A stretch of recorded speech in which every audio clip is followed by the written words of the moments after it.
حج پر آئے خواجہ سرا کا سر قلم کرنے لگے تو دیکھو پھر کیا معجزہ ہوا۔ بسم اللہ الرحمن الرحیم۔ السلام علیکم پیارے دوستو حج پر آئے خواجہ سرا کا سر قلم کرنے لگے تو اللہ نے کیا معجزہ دکھایا۔ قدرت کا معجزہ دیکھ کر آپ بھی اشش کر اٹھیں گے۔ اس خواجہ سرا نے ایسا کون سا جرم کیا تھا، یہ جاننے کے لیے ویڈیو کو آخر تک ضرور دیکھیے گا۔ ویڈیو کو لائک اور چینل کو سبسکرائب کرنا ہرگز نہ بھولیں۔ تو آئیے چل کر موضوع کا باقاعدہ آغاز کرتے ہیں۔ پیارے دوستو، یہ واقعہ حاجی رفیق نامی ایک پاکستانی شخص نے سوشل میڈیا پر شیئر کرتے ہوئے بتایا کہ ایک دن میں خانہ کعبہ کے سامنے بیٹھ کر دعائیں کر رہا تھا اور اللہ تبارک و تعالیٰ کی حمد و ثنا بیان کرتے ہوئے کہہ رہا تھا کہ اللہ تو بڑا غفور الرحیم ہے، تو ہی رزق دینے والا ہے، تو ہی ہر نعمت عطا کرنے والا ہے، یہ تیرا ہی کرم ہے کہ میں ہر جمعے بیت اللہ میں پڑھتا ہوں۔ ابھی میری زبان پر یہ الفاظ جاری تھے کہ ایک عورت بھاگتی ہوئی میرے پاس آئی اور روتے ہوئے کہنے لگی کہ خدا کے لیے میرے بیٹے کو بچا لو ورنہ سعودی حکومت اس کا سر قلم کر دے گی۔ میرا بیٹا میری کل کائنات ہے۔ وہ عورت جب بیت اللہ پہنچی تو اسے کسی پاکستانی خادم نے میرا بتایا کہ یہ آدمی پاکستانی سفارت خانے میں کام کرتا ہے اور اگر کوئی آدمی گناہ گار نہ ہو اور وہ سعودی جیل میں قید ہو تو یہ آدمی اس کی پوری مدد بھی کرتا ہے اور اسے جیل سے رہا کروانے کے لیے بھی اعلیٰ حکام تک رابطے بھی کرتا ہے۔ حاجی رفیق عورت کی باتیں سن کر انتہائی حیران ہوا کہ یہ عورت کون ہے، اس کے بیٹے نے ایسا کون سا جرم کیا جس کی وجہ سے وہ سعودی جیل میں ہے۔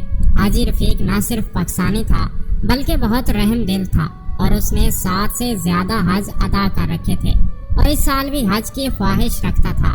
حاجی رفیق نے اس عورت کو حوصلہ دیا مگر وہ عورت بار بار مدد کی اپیل کرتے ہوئے کہہ رہی تھی کہ مجھے پتہ چلا ہے کہ آپ خدا سے محبت کرنے والے انسان ہیں اور مخلوق خدا کی مدد کرتے ہیں۔ خدا کے لیے میرے بے قصور بیٹے کو پھانسی سے بچا لے۔ عورت کی باتیں سن کر حاجی رفیق سوچ میں پڑ گیا کیونکہ وہ سفارت خانے میں ایک اعلیٰ عہدے پر فائز تو تھا مگر وہ اس عورت کے بیٹے کا سر قلم ہونے سے روک نہیں سکتا تھا کیونکہ اسے علم تھا کہ یقیناً اس کے بیٹے نے کوئی بڑا جرم کیا ہے اور سعودی قانون کے مطابق کسی کو ناحق قتل کرنے کی سزا سر قلم کرنا ہے، لہٰذا اسے علم تھا کہ وہ کسی بھی صورت ایک قاتل کو نہیں بچا سکتا۔ مگر ابھی تک اس عورت نے اپنے بیٹے کی اصل کہانی نہیں سنائی تھی، یہی وجہ تھی کہ وہ محض اندازے لگا رہا تھا۔ پیارے دوستو، حاجی رفیق عورت کی باتیں سن کر افسردہ ہو گیا اور کہنے لگا، ماں جی میں آپ کا مسئلہ حل کرنے کی پوری کوشش کروں گا، پہلے آپ مجھے حقیقت سے آگاہ کریں۔ عورت نے اسے اپنے گھر آنے کی دعوت دی اور کہا کہ اس کا شوہر اسے مکمل تفصیل فراہم کرے گا۔ چنانچہ شام کے وقت حاجی رفیق اس کے بتائے ہوئے پتے پر پہنچا اور اس عورت کے شوہر سے ملاقات کی اور پوچھا کہ اس کے بیٹے نے ایسا کون سا جرم کیا جس کی وجہ سے سعودی عدالت نے اسے نہ صرف جیل میں ڈال دیا بلکہ اس کا سر قلم کر دینے کی سزا سنا دی۔ عورت کے شوہر کا نام بشیر تھا۔ انہوں نے بتانا شروع کیا کہ ہم لاہور کے ایک مضافاتی گاؤں میں رہتے تھے۔ میری شادی کے بعد اللہ تبارک و تعالیٰ نے ہمیں پہلے بیٹے سے نوازا اور پھر 3 سالوں بعد اللہ تعالیٰ نے ایک اور بیٹا عطا کیا۔ دوسرے بیٹے کی پیدائش پر میں نے محسوس کیا کہ میرا دوسرا بیٹا نارمل نہیں ہے۔ جیسے جیسے وہ بڑا ہوتا گیا میری بیوی اس کے بارے میں مجھ سے ہر بات چھپانے لگی۔ دراصل میری بیوی کو اس بات کا ڈر تھا کہ کہیں میں اسے اس کے بیٹے سے جدا نہ کر دوں۔ میں جب بھی کام کاج سے واپس آتا وہ اسے دوسرے کمرے میں بھیج دیتی۔ میرے دوسرے بیٹے کا نام یاسر تھا۔ یاسر اور میرا آمنا سامنا بہت کم ہوتا۔ وقت گزرتا گیا اور یوں کئی سال بیت گئے۔ ایک دن میں آدھی رات کو پانی پینے کے لیے اٹھا تو میں نے دیکھا کہ یاسر کے کمرے سے شور کی آوازیں آ رہی تھیں۔ آدھی رات کو اس کے کمرے میں داخل ہو گیا تو میرے ہوش اڑ گئے۔ میں سر پکڑ کر بیٹھ گیا کیونکہ میرا بیٹا آدھی رات کو کمرے میں ڈانس کر رہا تھا جبکہ اس نے عورتوں والا لباس پہن رکھا تھا۔ اس کے ہونٹوں پر لپسٹک تھی۔ مجھے اس دن پتہ چلا کہ میرے گھر میں خواجہ سرا پیدا ہوا ہے تو مجھے ایسا محسوس ہوا کہ جیسے آسمان اور زمین مجھ پر آ گرے ہوں۔ میرے بیٹے کی عمر 11 سال کے قریب تھی، لہٰذا میں غصے میں آ کر اس پر چلانے لگا۔